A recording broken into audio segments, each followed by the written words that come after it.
దాదాపుగా ఈ రోజు రేపు ఎల్లో అలర్ట్ ఉంది. అలాగే దక్షిణ కోస్తా ఆంధ్రతో పాటు రాయలసీమకు 3 రోజుల పాటు, ఈ రోజుతో కలిపి 3 రోజుల పాటు పూర్తిగా దాదాపుగా మనకి ఎల్లో అలర్ట్ అయితే మాత్రం కొనసాగుతోంది.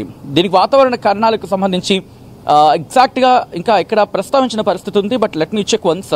సో ఇప్పుడుకున్న సిచ్యువేషన్లో అంటే అల్పపీడన ప్రభావాలు కావచ్చు, ద్రోణుల ప్రభావం కావచ్చు, లేకపోతే ఆవర్తన ప్రభావాలు కావచ్చు, కాస్త తేలికపాటి నుంచి మోస్తరు వర్షాలకి, కొన్ని చోట్ల భారీ వర్షాలకి కొద్దిసేపటి కింద మాట్లాడుకున్నట్టుగా ఏముంటుందంటే భారత వాతావరణ శాఖ నైరుతి బంగాళాఖాతం అలాగే ఉత్తర కేరళ వరకు అంతర తమిళనాడు మీదుగా సగటు సముద్ర మట్టానికి 5.8 కిలోమీటర్ల ఎత్తులో ఒక ద్రోణి కొనసాగుతోంది. కోస్తా ఆంధ్రప్రదేశ్ తీర ప్రాంతానికి ఆనుకుని పశ్చిమ మధ్య బంగాళాఖాతంలో నిన్నటి ఉపరితల ఆవర్తనం సగటు సముద్ర మట్టానికి 0.9 కిలోమీటర్ల ఎత్తులో విస్తరించి ఈ రోజు తక్కువగా గుర్తించబడిందంటూ భారత వాతావరణ శాఖ చెప్పుకొచ్చిన పరిస్థితి. సో ఈ నేపథ్యంలోని ఇటు ఎల్లో అలర్ట్ జారీ చేయడం జరిగింది. కాబట్టి ఇప్పటికీ అంశానికి సంబంధించి ఇంట్రెస్టింగ్ ఏంటంటే కనుక ఇదే అంశానికి సంబంధించి Andhra Pradesh state disaster management authority కూడా రియాక్ట్ అయింది. ఆంధ్రప్రదేశ్ స్టేట్ డిజాస్టర్ మేనేజ్మెంట్ అథారిటీకి సంబంధించి కూడా ఒకటే చెప్పుకొచ్చింది.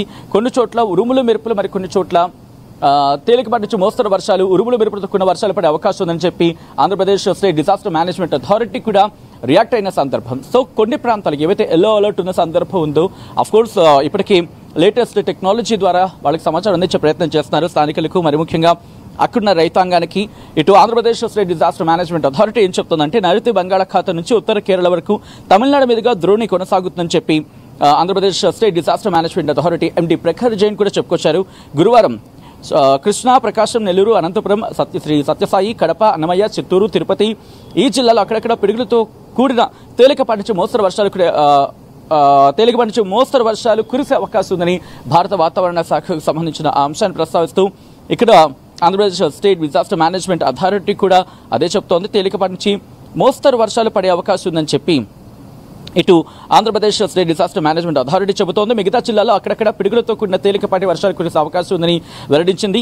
బుధవారం అంటే సాయంత్రం 4 గంటల వరకు ప్రకాశం జిల్లాలోని చెర్లపల్లిలో 65.2 మిల్లీమీటర్లు అంటే దాదాపుగా 6 సెంటీమీటర్లు, శ్రీ సత్యసాయి జిల్లాలోని గండ్లపేటలో దాదాపుగా 4 సెంటీమీటర్లు అంటే 45 మిల్లీమీటర్లు, నెల్లూరు జిల్లాలోని రాపూర్లో 40.5 అంటే సుమారుగా 4 సెంటీమీటర్ల వర్షపాతం నమోదైంది. విజయవాడ తూర్పులో 3.9 మిల్లీమీటర్లు అంటే సుమారుగా 4 సెంటీమీటర్ల వర్షపాతం నమోదైన సందర్భం. తుపాన్గా మారే అవకాశాలు ఉన్నాయా, నెక్స్ట్ వారం రోజుల్లో సైక్లోన్గా ఏమైనా వస్తుందా, దయచేసి చెప్పాలని చెప్పి కొంతమంది ఇటు ఆంధ్రప్రదేశ్ స్టేట్ డిజాస్టర్ మేనేజ్మెంట్ని కోరుతున్న సందర్భం ఉంది.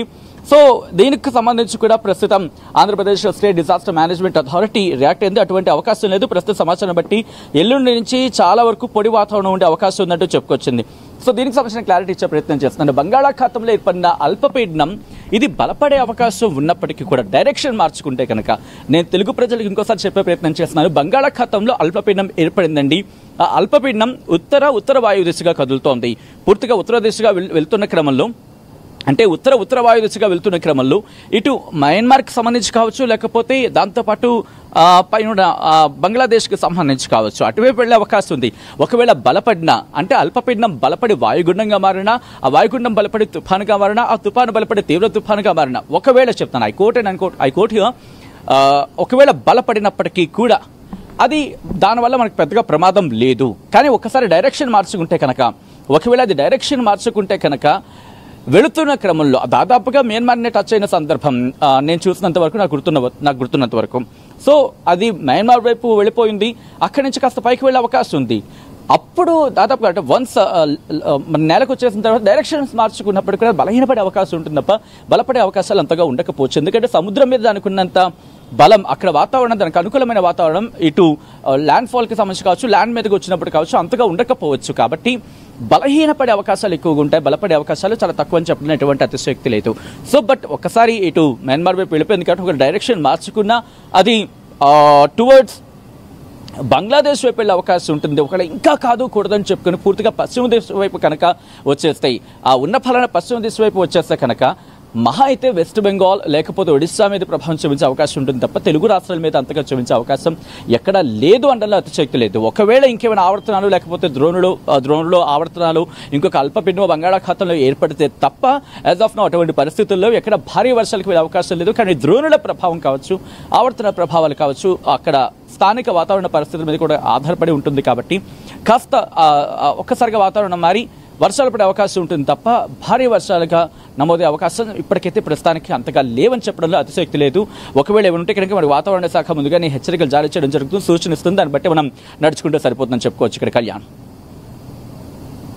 లేటెస్ట్ అప్డేట్ ఇటు 2 తెలుగు రాష్ట్రాలకి మనం చూస్తే ఇటు తెలంగాణకి సంబంధించి నల్గొండ, అలాగే ఉమ్మడి వరంగల్, అలాగే ఉమ్మడి ఖమ్మం జిల్లాకి సంబంధించిన జిల్లాలు మొత్తం భారీ వర్షాలు కురిసే అవకాశం ఉంది. అలాగే తెలంగాణ రాష్ట్రం ఇటు ఏపీలో చూస్తే కూడా ఏపీలో కూడా చాలా జిల్లాల్లో వర్షాలు నమోదయ్యే అవకాశం ఉన్నట్టు ఇటు ఐఎండీతో పాటు దానితో పాటు డిజాస్టర్ మేనేజ్మెంట్కి సంబంధించిన ఎండీ కూడా హెచ్చరికలను జారీ చేస్తారు. ఇటు సైక్లోన్ మొంతా అయిపోయింది అనుకున్న తర్వాత మళ్ళీ వర్షాల ఎఫెక్ట్ మాత్రం తెలుగు రాష్ట్రాలకు ఉంది. ఇటు సౌత్ వెస్ట్ మాన్సూన్ ఆల్రెడీ మన దేశాన్ని వీడి వెళ్ళిపోయాయి అనుకున్న తర్వాత ఒక్కసారిగా బంగాళాఖాతంలో అల్పపీడనం ఏర్పడడం వల్ల మొత్తానికైతే ఆంధ్రప్రదేశ్ అలాగే తెలంగాణకు సంబంధించి 2 రాష్ట్రాలకు సంబంధించిన జిల్లాలకి వర్షపాతం నమోదయ్యే అవకాశం ఉన్నట్టు చాలా క్లియర్గా తెలుస్తుంది. ఇటు ఎల్లో అలర్ట్ని కూడా జారీ చేశారు తెలంగాణకు సంబంధించిన అన్ని జిల్లాల్లో. రానున్న 24 గంటల నుంచి 72 గంటల పాటు ఇది పూర్తి రూపం దాల్చే అవకాశం ఉంది. కాబట్టి ఖచ్చితంగా ఇటు ఈదురుగాలులతో పాటు హెవీ రెయిన్స్ కూడా